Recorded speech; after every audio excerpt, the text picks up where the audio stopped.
ሊቃናተ ነድ ዘሰማያዊት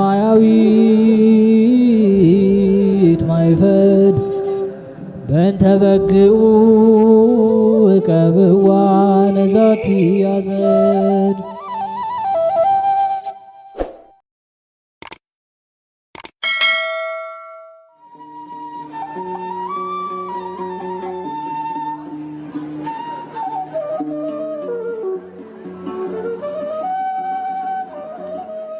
በስመ አብ ወወልድ ወመንፈስ ቅዱስ አህዶ አምላክ አሜን። ሰላም እንደምንቆያችሁን ውድ የሊቃናት ሚዲያ ቤተሰቦቻችን አሜን። እግዚአብሔር ስሙ ከዘላለም እስከ ዘላለም የከበረ የተመሰገነ ይሁን። በዛሬው ቪዲዮ ይዘንላችሁ የቀረብነው መጋቢት 20 የሚነበብ ስንክሳር ሲሆን ለዚህ ቻናል አዲስ የሆናችሁ ቻናሉን ሰብስክራይብ በማድረግ እንዲሁም ሐሳብ አስተያየታችሁን ኮሜንት ላይ እንድታስቀምጡልንና ቤተሰብ እንድትሆኑ ከወዲሁ የአክብሮት ግብዣችንን አቀረብን። ወደ ቪዲዮ እንሂድ። መልካም ጊዜ። መጋቢት 20 የሚነበብ ስንክሳር። ዕረፍቱ ለአባ ሚካኤል ሊቀ ጳጳሳት። መጋቢት 20 በዚች ቀን በእስክንድሪያ ከተሾሙ አባቶች ሊቃነ ጳጳሳት 57ኛ የሆነ የከበረ አባት የእስክንድሪያ ሊቀ ጳጳሳት አባ ሚካኤል አረፈ። ይህም አባት በሹመቱ ወራት ብዙ ሐዘንና መከራ ደረሰበት። ጎህ በሚባል አገር የተሾመ የዚህን ኃላፊውን ዓለም ክብር የሚወድ አንድ ክፉ ኤጲስቆጶስ ነበረ። በሀገረ ስብከቱም ውስጥ ደነውስር በሚባል አገር ያሉ ምዕመናን የቤተ ክርስቲያናቸውን ሕንፃዋን አደሱ። ሊያከብሯትም በፈለጉ ጊዜ የአገር ታላላቅ ከእርሳቸው ሊባረኩ ወደ ሊቀ ጳጳሳቱ በአገሩ ዙሪያ ያሉትን ኤጲስቆጶሳት ልኮ እንዲያስመጣቸው ይህን ክፉ ኤጲስቆጶስ ለመኑት። እርሱ ግን እምቢ አላቸው። ልመናቸውን መቀበል አልወደደም። እነርሱም በራሳቸው ፈቃድ ይህ ክፉ ኤጲስቆጶስ ሳይፈቅድ ሊቀ ጳጳሳቱንና ኤጲስቆጶሳቱን ሁሉ ልከው አስመጧቸው። ሊቀ ጳጳሳት አባ ሚካኤልና ኤጲስቆጶሳቱ ሁሉ በመጡ ጊዜም ምሳ አዘጋጅላቸዋለሁ ብሎ በቤተ ክርስቲያን ውስጥ ትቷቸው ሄደ።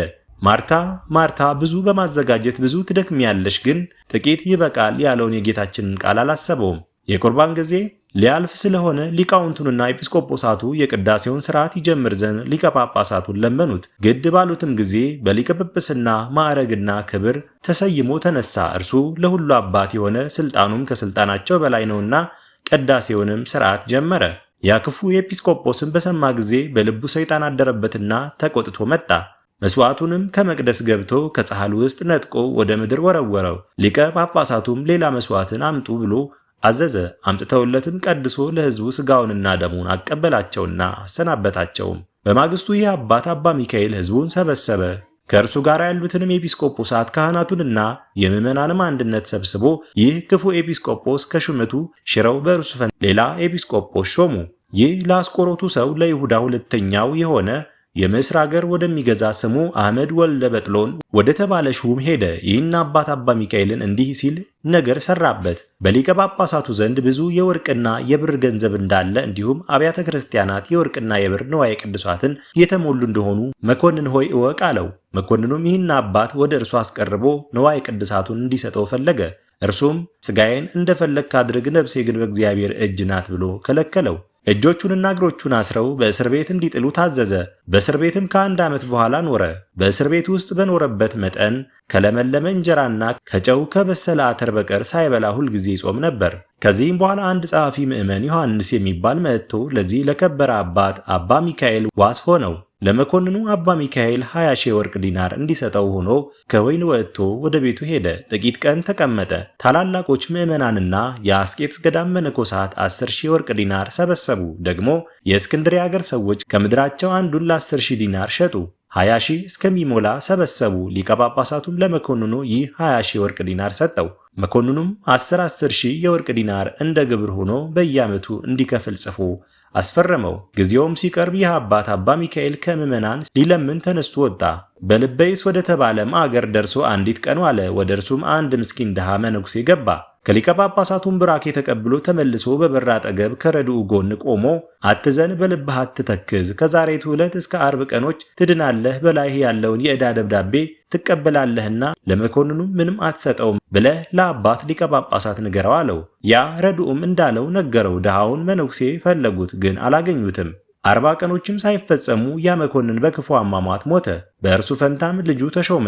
ለዚህ አባት ያንን የዕዳ ደብዳቤ መለሰለት።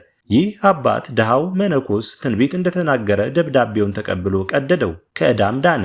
ይህ አባት በታላቅ መከራና በሐዘን በሽመቱ ዘመን 29 ዓመት ከኖረ በኋላ በፍቅር በሰላም አረፈ። በረከቱም ከእኛ ጋር ለዘላለሙ ትኖር አሜን። ጌታችን ኢየሱስ ክርስቶስ አልዓዛርን ከሞት ያስነሳበት። በዚህችም ዕለት የክብር ባለቤት ጌታችን ኢየሱስ ክርስቶስ ጻድቁ ሰው አልዓዛርን ከሞት በኋላ በአራተኛው ቀን ከሙታን ለይቶ አስነስቶ ነበርና ስለዚህች ምልክት ገናናነት ብዙዎች አመኑበት። ለጌታችን ኢየሱስ ክርስቶስ ከቸር አባቱና ሕይወት ከሆነ መንፈስ ቅዱስ ጋር ምስጋና ይሁን ለዘላለሙ አሜን። ዕረፍታ ለቅድስት አስጠራጦኒቃ። በዚህችም ዕለት የተመሰገነችና የከበረች ተጋዳይም የሆነች አስጠራጦኒቃ ስለ ክርስቶስ ምስክር ሆና ሞተች። የዚች ቅድስት አባቷ ጣዖት አምላኪ ነው። እርሷ ግን በክብር ባለቤት በክርስቶስ የምታምናት፣ ሥጋዋም እስኪከሳና እስኪደርቅ መልኳም እስኪለወጥ ድረስ በስውር ትጾማለች ትጸልያለችም። 15 ዓመት በሆናት ጊዜ እናትና አባቷ ምን ያከሳሻል አሏት። እርሷም እኔስ ኃጢአቴ ይቅር ይለኝ ዘንድ የክብር ባለቤት ወደሆነ ወደ ጌታ ኢየሱስ ክርስቶስ እጸልያለሁ አለቻቸው። አባቷም በሰማ ጊዜ ወደ ጢባሪዮስ ሂዶ የልጁን ሥራ ነገረው። እርሱም ወታደሮች ልኮ ወደ እርሱ አስመጣት። ለጣዖትም እንድትሰግድ መኮንኑ አባበላት። እምቢ ባለችውም ጊዜ ወደ ወህኒ ቤት አስገቧት። እናቷም ክርስቲያናዊት ናት። እየመጣች በክብር ባለቤት በክርስቶስ እምነት ታበረታት ነበር። ከዚህ በኋላ የብረት የሆነ የሰሌዳ ክርታስ ይሰሩላት ዘንድ በእሳት ማግለው ክንዶቿ ከወገቦቿ ጋር አንድ እስኪሆኑ እንዲያጣብቋት አዘዘ። ይህንንም ባደረጉባት ጊዜ ያንን የብረት ክርታስ ሰብራ በደህና ወጣች። ሕዝቡም ይህን አይተው በክብር ባለቤት በክርስቶስ 4700 ያህል አምነው በሰማዕትነት ሞቱ። የሰማዕታትን አክሊል ተቀበሉ።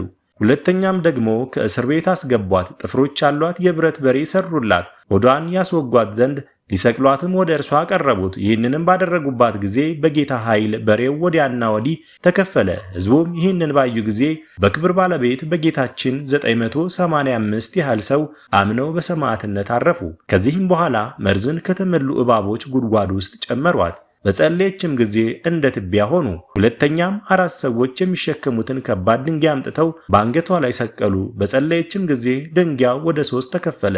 ብዙዎች አረማውያንም በክርስቶስ አምነው በሰማዕትነት አረፉ። ለቅድስቲቱ ግን የብረት ምንቸት አዘጋጁላት። በውስጡ የፈላ እርሳስ በላይዋ ያፈሱባት ዘንድ በነኩት ጊዜ በላያቸው ተሰብሮ የሚያሰቃዩአትን ገደላቸው። ንጉሥም አይቶ ተቆጣ። ራሷንም በሰይፍ ይቆርጡ ዘንድ አዘዘ። ምስክርነቷን ከምትፈጽምበት ቦታም በደረሰች ጊዜ ወደ እግዚአብሔር ጸለየች። አስጠራጦኒቃ ሆይ አንቺ ብፅዕት ነሽ፣ ስምሽ በሕይወት መጽሐፍ ተጽፏልና የሚል ቃል መጣላት። ከዚያም በኋላ በሰይፍ ተቆረጠች። በጸሎቷ የሚገኝ በረከቷ ከእኛ ጋር ለዘላለሙ ይኖር አሜን። የቅድስት ጽጌ ሥላሴ መታሰቢያ። በዚችም ቀን የተጋዳይዋ የቅድስት ጽጌ ሥላሴ መታሰቢያዋና የቅዱስ አስቃራን ቤተክርስቲያኑ የከበረችበት ቀን ነው። በረከታቸውም ከእኛ ጋር ለዘላለሙ ይኖር አሜን። አስጀምሮ ላስፈጸመን ለልዑል እግዚአብሔር ክብር ምስጋና ይሁን መቼ ለዘላለሙ አሜን። ውድ የሊቃናት ሚዲያ ቤተሰቦቻችን መጋቢት 20 የሚነበብ ስንክሳር ወደ እናንተ አቀረብን። ይህን ይመስል ነበር። በቀጣይ በአዲስ ክፍል እስከምንገናኝ ድረስ እግዚአብሔር ቸር ያቆየን። መልካም ጊዜ